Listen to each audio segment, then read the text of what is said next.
Louisiana pudding, though. You ever hear the phrase, you put your foot in that?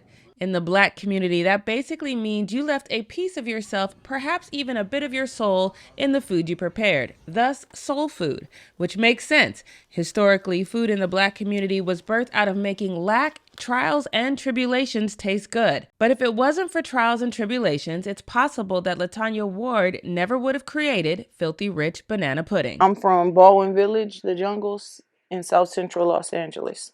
Definitely experienced violence, a way that most impoverished people communicate due to lack, but it was a lot of what else comes with that, camaraderie and looking out for each other and just village type behaviors. Ward says not all of the trials in her life were a result of the environment she lived in. Some were because of the perceptions regarding the Black community. My dad has been living in Long Beach. He lived on 7th and Temple from the time I was 13 to about 26. Yeah, I experienced it firsthand. I saw that Long Beach is very liberal for any and everything except Blackness. The railroading that has happened to a lot of us, the over-policing, starting in the education system. A lot of us funneled into the injustice system from the school system.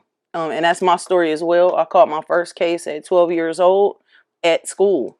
And instead of being assisted with, where the behavior was coming from, they just kept me in the judicial system, the criminal system. Eventually, LaTanya Ward joined a gang and would spend 2 years of her life in jail for marijuana.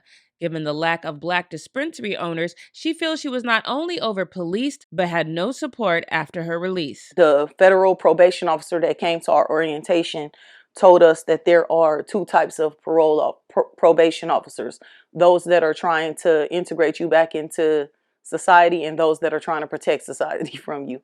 But Ward quickly realized she is her best resource. She immediately landed a job, went back to school, and earned her degree in community planning and economic development, which set her on her career path. I was a case manager for about a year on Skid Row, working with the homeless and mentally ill. I got to my target population in particular, which is Black gang members, in 2019. After I organized the Nipsey Peace March, when he passed, and I decided to create more opportunities for us Black gang members. And now Filthy Rich Pudding is helping her create a safe space where former gang members and anyone who needs it can heal. It's called Gut Healing Circle, which stands for Gaining Unity Through Transformation. But the Healing Circle is just the first step. Ward is hoping the pudding funds her nonprofit and provides lasting resources for her community. My nonprofit is called WARFO.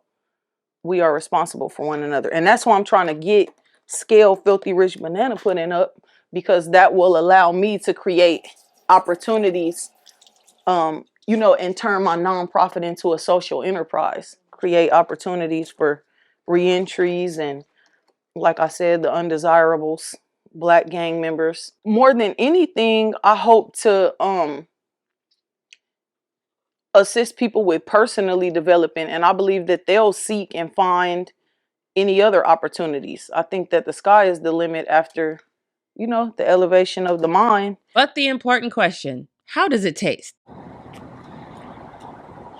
Coffee. Everybody should try this. Not even try it, you should buy it, because it's worth it. To make sure you get your taste at the next pop-up or for deliveries and special events, make sure you follow Filthy Rich Pudding on Instagram at Filthy Rich Banana Pudding. In the meantime, LaTanya Ward says she is going to stay the course and try to better the lives of those around her. I want to be an inspiration.